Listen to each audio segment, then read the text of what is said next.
ഒരു തൊഴി കൊടുത്താൽ മതി. പലപ്പോഴും അത് ബോധം കെട്ടുപോകും. അല്ല ഇപ്പം സ്ക്രോട്ടത്തിൽ എന്തെങ്കിലും ഒരു ഇഞ്ചുറി വരുത്തുക, അല്ലെങ്കിൽ അത് അമർത്തുക, ബോധം കെടും. അങ്ങനെ വരാം. അപ്പം ഇങ്ങനെയൊക്കെ ഉള്ള കാര്യങ്ങൾ റൂൾ ഔട്ട് ചെയ്യാതാണ് ഈ തോന്നിവാസം കാണിച്ചു വെച്ചേക്കുന്നത്. എന്നിട്ട് പറയുകയാണ് ഏറ്റവും നല്ല റിപ്പോർട്ടാണ്, വളരെ നല്ലതാണ്, എങ്ങനെ ചെയ്ത്. പോസ്റ്റ്മോർട്ടം എന്ന് പറയുന്നത് സബ്സിക്വൻ്റ് ആണ്, ഇൻക്വസ്റ്റിന് ശേഷമാണ്. അപ്പോൾ ഇത് മാഞ്ഞു പോകാം, തെളിഞ്ഞു വരാം, ഇതൊക്കെ ചെയ്യാം. അപ്പം നിർബന്ധമായിട്ടും ഇതുപോലെ ഈ വസ്ത്രത്തിൽ ബ്ലഡ് ഉണ്ടായി, അതിൻ്റെ റീസൺ എന്താണ് എന്ന് ഈ പോസ്റ്റ്മോർട്ടത്തിൽ പറയണം, നോക്കണം. കാരണം അവിടെ ഇങ്ങനെ ഒരു ഇഞ്ചുറി ഉണ്ടായി, ആ ഇഞ്ചുറി നിന്ന് വന്നതാണ് ഈ ബ്ലഡ് എന്ന് പറയണം. അതല്ലേ ആരുടെ ബ്ലഡാണ്? No, it is not his blood. Urinary trouble ഉണ്ടായിരുന്നെങ്കിൽ അത് വരാം. അത് ഈ പോസ്റ്റ്മോർട്ടത്തിൽ പരിശോധിക്കണം. ഇപ്പം എന്തെങ്കിലും ഒരു കാര്യമുണ്ട്, അപ്പോൾ അത് നോക്കി അവിടെ അദ്ദേഹത്തിന് ഇങ്ങനെ ഒരു പ്രശ്നം ഉണ്ടായിരുന്നു, അതുകൊണ്ട് അങ്ങനെ വന്ന ബ്ലഡാണ് എന്ന് റൂൾ ഔട്ട് ചെയ്യണ്ടേ? അത് ചെയ്യാതിരുന്നിടത്തോളം കാലം ഇതിനകത്ത് വളരെ സംശയാസ്പദമായ ഒരുപാട് സാഹചര്യങ്ങളുണ്ട്. ദുരൂഹതകൾ ഒന്നുകൂടെ പെരുപ്പിക്കുന്നതാണ് ഈ ബ്ലഡ് കാണുക എന്ന് പറഞ്ഞത്. ഈ ബ്ലഡ് കണ്ടത് എന്തുകൊണ്ട് പോസ്റ്റ്മോർട്ടത്തിന് അത് എന്താണ് കാര്യം, റീസൺ എന്ന് പറഞ്ഞില്ല എന്നുള്ളത് വളരെ ഒരു ദുരൂഹത ഏറ്റുന്ന ഒരു കാര്യമാണ്. അതിന് ഡോക്ടർമാരെല്ലാം കൂടെ ഒന്നുമില്ല, നല്ലതാണ്, വളരെ നല്ലതാണെന്ന് പറഞ്ഞാൽ അവർ നല്ലതായിരിക്കും ചെയ്തവർ, ഇരുന്നോട്ടെ, അത് ഡോക്ടർമാരെ സംബന്ധിച്ചിടത്തോളം. പക്ഷേ ദുരൂഹതയുണ്ട്, അതാ ഞാൻ പറഞ്ഞത്. ഇത് ശരിയായിട്ട് ചെയ്തോ ഇല്ലയോ എന്ന് നമുക്ക് തെളിയിക്കാനൊക്കത്തില്ല. കാരണം ഇപ്പം ആ ബോഡി ഇല്ല, പക്ഷേ ശരിയായിട്ട് ചെയ്തതാണെന്ന് അവർ പറഞ്ഞോട്ടെ. അങ്ങനെ പറയുമ്പോൾ ഒന്നുമില്ലല്ലോ. ഇവർ പറഞ്ഞത് സംശയമായിട്ട് അവർ പറഞ്ഞത് അവിടെ ആ ഹോസ്പിറ്റലിൽ പോസ്റ്റ്മോർട്ടം മെഡിക്കൽ കോളേജ് നടത്തുന്നതിന് ഇവരെതിര് പറഞ്ഞിട്ടേ ഉള്ളൂ. നവീൻ ബാബുവിൻ്റെ അനുജൻ അതിന് തർക്കിച്ചിട്ടേ ഉള്ളൂ, അത് വേണ്ട, അവിടെ വേണം. അപ്പോൾ കളക്ടറാണ് നിർബന്ധമായിട്ട് അവിടെ തന്നെയാണ്, എല്ലാം നല്ല നീറ്റാണ്, ഒരു കുഴപ്പമില്ല, സ്ട്രെയിറ്റ് ഫോർവേഡാണ് അവരെല്ലാം എന്ന് പറഞ്ഞത്. അയാൾ സ്ട്രെയിറ്റ് ഫോർവേഡ് ആദ്യം ആവട്ടെ, എന്നിട്ട് ബാക്കിയുള്ളവരെ ആക്ക്. ഇതാണ് കാര്യം. ഇതിനകത്ത് ഒരുപാട് ദുരൂഹതകളുണ്ടെന്നുള്ളതിന് ഒരു സംശയവും വേണ്ട.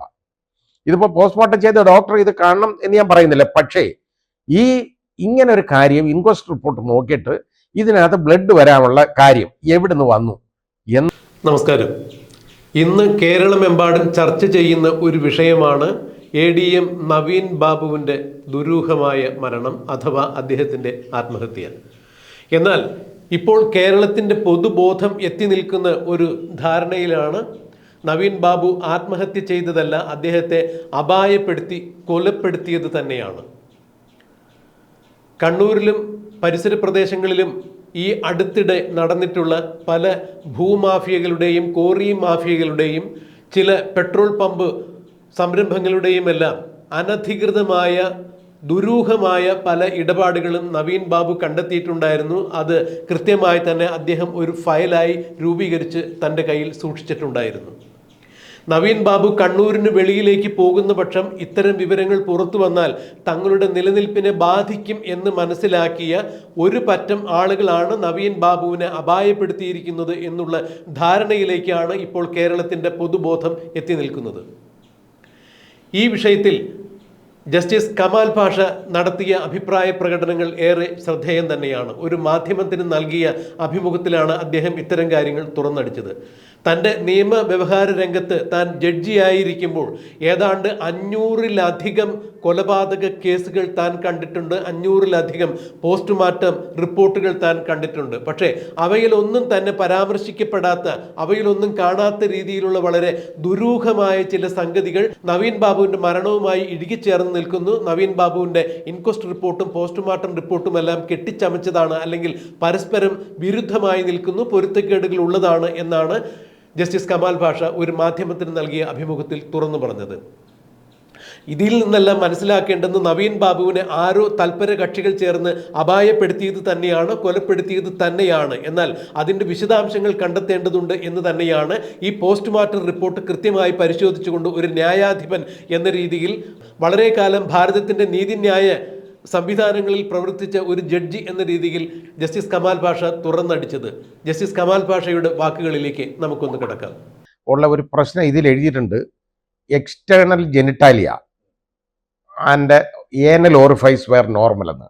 അപ്പോൾ ഏനൽ ഓറിഫൈസ് നോർമൽ ആണെങ്കിൽ ഞാൻ പറഞ്ഞതുപോലെ ഈ പൈൽസിൻ്റെ ബ്ലീഡിങ് വരത്തില്ല, അതല്ല. പിന്നെ അതുപോലെ എക്സ്റ്റേണൽ ജെനിറ്റാലിയ നോർമലായി, അപ്പോൾ അവിടുന്ന് ആകെ വരണമെങ്കിൽ എന്തെങ്കിലും യൂറിനറി ട്രബിൾ ഉണ്ടെങ്കിലും ഒരു ബ്ലഡിന്റെ ഡിസ്ചാർജ് വരുന്നത് എക്സ്റ്റേണൽ ജെനിറ്റാലിയയിലൂടെ വരുള്ളൂ. അപ്പോൾ ഇത് രണ്ട് നോർമലാണ് എന്ന് അത് കാണിച്ചിട്ടുണ്ട്, പോസ്റ്റ്മോർട്ടം സർട്ടിഫിക്കറ്റ് കാണിച്ചിട്ടുണ്ട്. ഈ ഒറ്റ കാരണം കൊണ്ട് തന്നെ ഈ അണ്ടർവെയർ വന്നേക്കുന്ന ബ്ലഡ് വേറെ ഭാഗത്തു നിന്ന് വന്നേക്കുന്നതാണ്, ഉറപ്പാണ്. അത് എവിടുന്നാണ്, എന്താണ് ഇഞ്ചുറി എന്നുള്ളതിനെ കുറിച്ച് ഇവർ വിശദമായിട്ട് പരിശോധിച്ചിട്ടില്ല എന്നുള്ളത് സംശയമില്ലാത്ത കാര്യമാണ്. ഒന്നുകിൽ അയാളുടെ ബ്ലഡ്, അല്ലെങ്കിൽ ഇത് നമുക്ക് പറയാം വേറെ വല്ലവൻ്റെ ബ്ലഡ് ആണെങ്കിൽ അത് നോക്കേണ്ടതാണ്, അത് പരിശോധിക്കണം. ഏതായാലും ആ അണ്ടർവെയർ പ്രിസർവ് ചെയ്തിട്ടുണ്ടല്ലോ, അത് ഇനി ആയാലും അതിൽ ബ്ലഡ് എക്സാമിനേഷൻ നടത്താവുന്നതാണ്, ഫോറൻസിക് എക്സാമിനേഷൻ നടത്താം. ഇനി ആയാലും അത് ബയോളജിക്കൽ ലാബിൽ ബയോളജിക്കൽ എക്സാമിനേഷൻ നടത്തിയിട്ട് കണ്ടുപിടിക്കാം, ആ ബ്ലഡ് ഏതാണെന്ന് കണ്ടുപിടിക്കാം. നവീൻ ബാബുവിൻ്റെ ബ്ലഡ് അല്ലെങ്കിൽ ഇപ്പോൾ വേറൊരാളെ ഇൻ്റർഫിയറൻസ് ഉണ്ട്. അതല്ല നവീൻ ബാബുവിൻ്റെ ബ്ലഡ് ആണെങ്കിൽ ഇത് എവിടുന്ന് വന്നു? അണ്ടർവെയറിനകത്താണ് വരുന്നത്, വായിന്ന് വന്നെന്ന് പറയാൻ പറ്റത്തില്ലല്ലോ. ഇപ്പം നമുക്ക് പല്ല് വെക്കുമ്പോഴും അങ്ങനെ മുറിഞ്ഞാലേ വായിന്ന് എന്തെങ്കിലും വരുന്ന പറയാം. ഈ അണ്ടർവെയർ എടുത്ത് ആരും വായി കുത്തിക്കയറ്റത്തില്ലല്ലോ. അപ്പം അത് ഒരു നോർമലായിട്ടുള്ള ഒരു സർക്കംസ്റ്റാൻസിലുള്ള കാര്യമല്ല. അതുകൊണ്ട് അതിൽ വളരെ ദുരൂഹതയുണ്ടെന്നുള്ളതിന് ഒരു സംശയമില്ല. അത് ശരിയായ രീതിയിൽ നോക്കിയിട്ടില്ല എന്നുള്ളത് സംശയമില്ലാത്ത കാര്യമാണ്. അല്ല, അത് ഇല്ല, എക്സ്റ്റേണൽ ഏനൽ ഓറിഫൈസ് നോർമൽ എന്ന് എഴുതി, അവർക്ക് ഒരു ഒന്നുമില്ല, അദ്ദേഹത്തിന് ആ കുഴപ്പമൊന്നുമില്ല. അതെ, അപ്പോൾ അത് നോർമൽ ആണെന്നുണ്ടെങ്കിൽ, അതൊക്കെ ആണെന്നുണ്ടെങ്കിൽ ഞാൻ പറഞ്ഞില്ലേ, ഒന്ന് എക്സ്റ്റേണൽ ജെനിറ്റൈലിലൂടെ വരാം, അല്ലെങ്കിൽ ഏനൽ ഓറിഫൈസിലൂടെ ബ്ലഡ് വരാം. ഇതല്ലാതെ വേറെ ഒരു സ്ഥലത്തൊന്നും മുറിവില്ലാതെ വരത്തില്ല. അപ്പോൾ അത് എവിടുന്ന് വന്നു എന്നുള്ളത് ഇതിൽ നിന്ന് കാണാൻ പറ്റത്തില്ല. അപ്പോൾ അതിൻ്റെ അർത്ഥം എന്താണെന്നറിയാം, ഈ ഫോറൻസിക് സർജൻ ഈ നോക്കിയേക്കുന്ന ആളുണ്ടല്ലോ, ഈ ഇൻക്വസ്റ്റ് റിപ്പോർട്ട് വായിച്ചിട്ടില്ല, ഇതാണ് കാര്യം, നോക്കിയിട്ടില്ല. അതങ്ങ് എല്ലാം അത്രയും വെപ്രാളമാണ്. ഈ ഇൻക്വസ്റ്റ് റിപ്പോർട്ട് പോലും നോക്കാതാണ് ഇത് തയ്യാറാക്കി വെച്ചേക്കുന്നത്. നിർബന്ധമായിട്ടും ഈ ഇൻക്വസ്റ്റ് റിപ്പോർട്ട് പരിശോധിക്കാതെ ഇത് ചെയ്യാൻ പാടില്ല ഒരിക്കലും. പക്ഷേ ഇതിലങ്ങനെ ചെയ്തേക്കുകയാണ്. ഒരുപാട് ദുരൂഹതകളുണ്ട്, സംശയമൊന്നുമില്ല. ഈ ഇൻക്വസ്റ്റ് നടത്തുമ്പോൾ ആ ബോഡിയിൽ എന്തെങ്കിലും മുറിവുകളോ അല്ലെങ്കിൽ അതിൽ ധരിച്ചിരുന്ന വസ്ത്രങ്ങളിൽ എന്തെങ്കിലും പാടോ കീറലോ അതുപോലുള്ള രക്തമോ ഇതൊക്കെ കണ്ടു കഴിഞ്ഞാൽ അത് റെക്കോർഡ് ചെയ്യണമെന്നുള്ളതാണ്. അപ്പോൾ ഇൻക്വസ്റ്റിനകത്ത് ആ വിശദമായിട്ടുള്ള ആ കാര്യം എഴുതി വെക്കും. ഒരു മഹസർ തയ്യാറാക്കുന്നത് പോലെ തന്നെ ഒരു ബോഡി മഹസർ എന്ന് നമുക്ക് പറയാം. അതാണ് യഥാർത്ഥ ഇൻക്വസ്റ്റ്. അപ്പോൾ ആ ശരീരത്തിൽ കണ്ടേക്കുന്ന കാര്യങ്ങൾ, അതിലെ വസ്ത്രങ്ങൾ എന്താണ്, ഈ വസ്ത്രങ്ങൾ കീറി പരിശോധിക്കും, മുറിച്ച് മാറ്റി പരിശോധിക്കും. ചിലത് ഊരാൻ പറ്റത്തില്ല, കാരണം ഈ റിഗർ മോർട്ടിസ് വന്നു കഴിഞ്ഞാൽ ഇപ്പോൾ വസ്ത്രം ഊരിയെടുക്കാൻ ഒക്കത്തില്ല. അപ്പോൾ അത് അവർ ഇപ്പോൾ ഷർട്ട് ഊരണമെങ്കിൽ പിന്നെ ഒന്നും ചെയ്യാൻ ഒക്കത്തില്ല. റിഗർ മോർട്ടിസ് വന്നു കഴിഞ്ഞാൽ പിന്നെ ഇങ്ങനെ വഴിയായിട്ടിരിക്കത്തേ ഉള്ളൂ. അത് കാരണം ഇതൊന്നും ഊരാൻ പറ്റത്തില്ല. ഇപ്പോൾ ബനിയൻ ഇട്ടേക്കുന്നത് അതൊക്കെ അവർ കട്ട് ചെയ്ത് പരിശോധിക്കണമെന്നാണ്. അന്നേരം അത് കീറിയിട്ട് പരിശോധിക്കും. അങ്ങനെ നോക്കുമ്പോൾ ഈ അണ്ടർവെയർ ധരിച്ചിട്ടുണ്ടെന്നുണ്ടെങ്കിൽ, അണ്ടർവെയർ ഉണ്ടെങ്കിൽ അത് എല്ലാ വസ്ത്രങ്ങളും നോക്കും. അപ്പം ഇതിനകത്ത് യഥാർത്ഥത്തിൽ ഇന്ന് വരെ പുറത്ത് വരാതിരുന്ന ഒരു വിവരം, അത് ഏതാണ്ട് പോലീസുകാർ ഒളിച്ചു വെച്ചുകൊണ്ടിരുന്നതാണ്, മറച്ചു വെച്ചിരുന്നതാണ്. ഇത് പുറത്ത് പറഞ്ഞിട്ടില്ല. ഇത് ഈ അദ്ദേഹത്തിൻ്റെ അണ്ടർവെയറിൽ രക്തക്കറയുണ്ടായിരുന്നു പറഞ്ഞു, രക്തം. ഇതെങ്ങനെ വന്നു എന്നുള്ളതിനെ കുറിച്ച് യഥാർത്ഥത്തിൽ പോസ്റ്റ്മോർട്ടത്തിൽ പരിശോധിക്കണം. അത് പരിശോധിക്കുന്ന പറഞ്ഞാൽ അന്നേരം ഈ പോസ്റ്റ്മോർട്ടം ചെയ്യുന്ന ഡോക്ടർ ഉണ്ടല്ലോ, നിർബന്ധമായിട്ട് ഇൻക്വസ്റ്റ് നോക്കണം.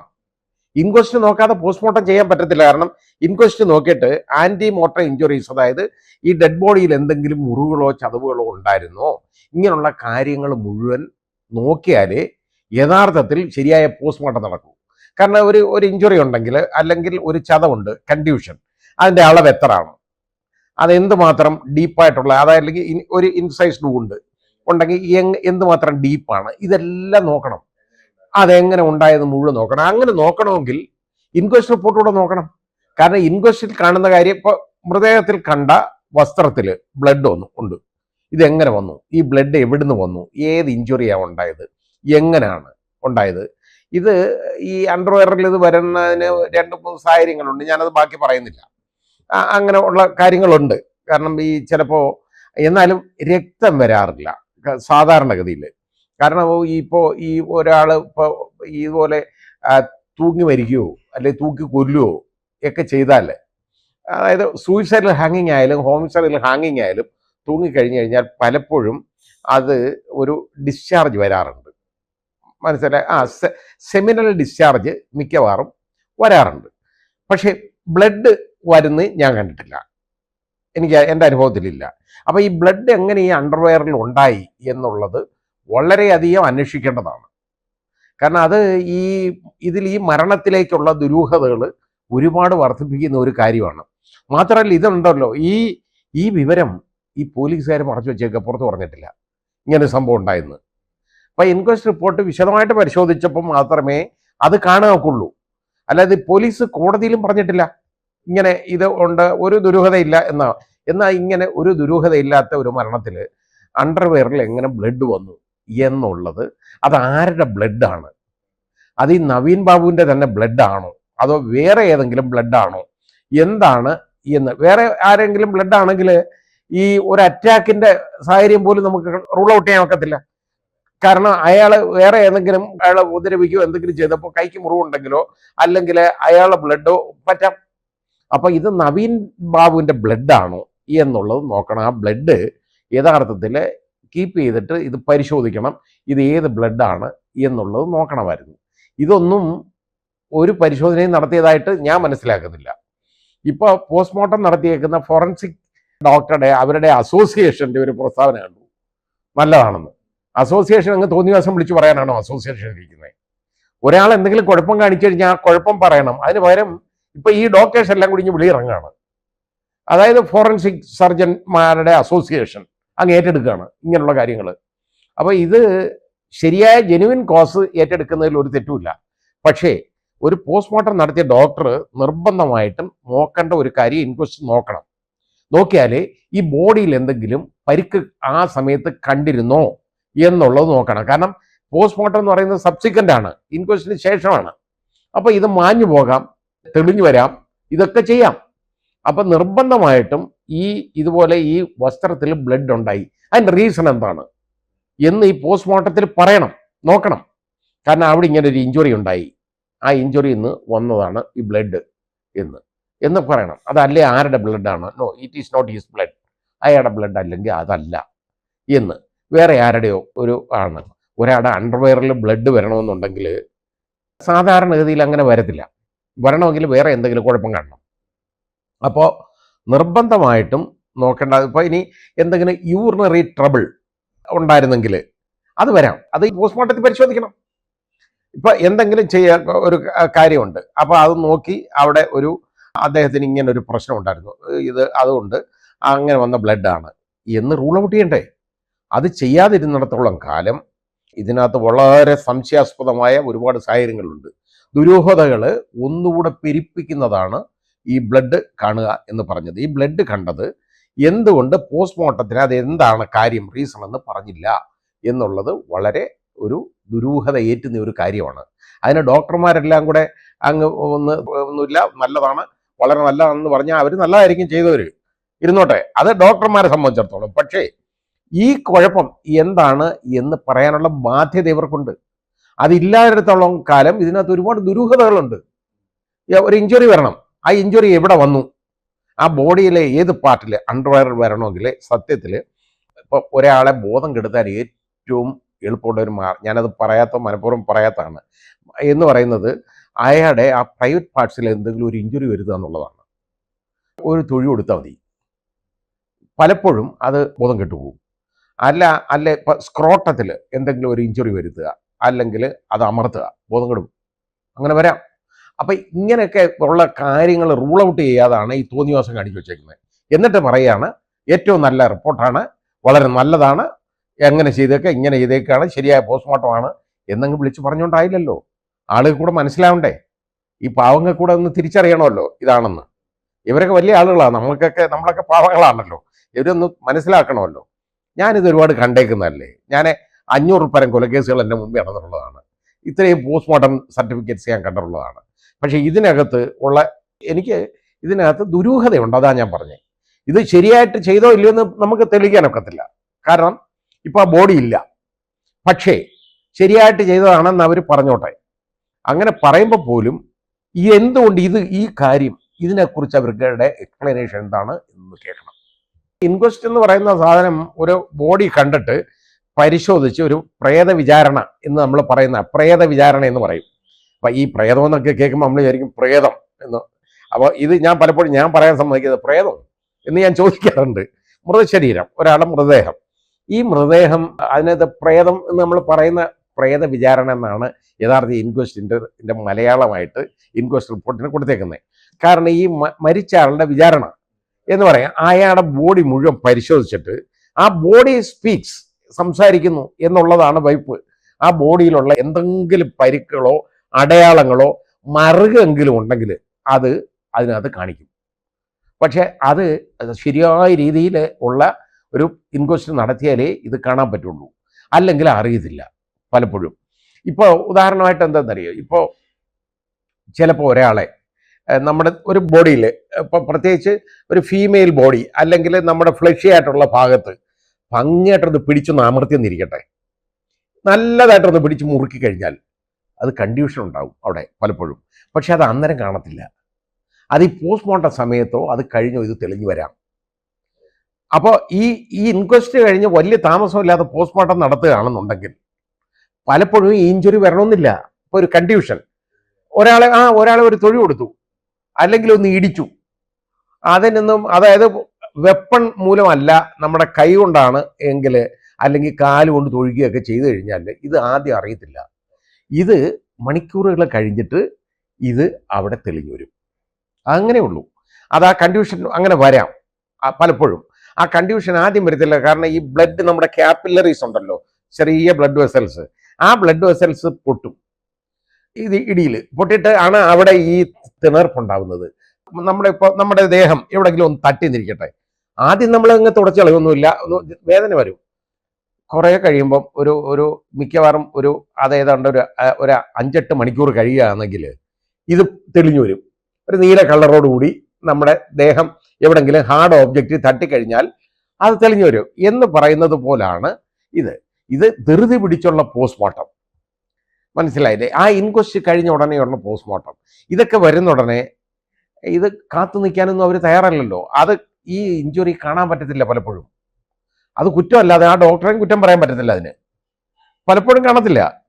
പക്ഷെ അതാ ഞാൻ പറഞ്ഞ, അത് ആ ഇത്രയും വെപ്രാളപ്പെട്ട് അത് നടത്തേണ്ട യാതൊരു കാര്യമില്ല. കുറച്ച് വെയിറ്റ് ചെയ്തിട്ട് ചെയ്താൽ മതി പോസ്റ്റ്മോർട്ടം. പോസ്റ്റ്മോർട്ടത്തിന് നിങ്ങൾ വരുന്നതിന് മുമ്പേ പോസ്റ്റ്മോർട്ടം ചെയ്ത് പൊതിഞ്ഞ് കെട്ടി തരണം എന്ന് ഇവരാരെങ്കിലും പറഞ്ഞിട്ടുണ്ടോ? ഒന്നുമില്ലല്ലോ.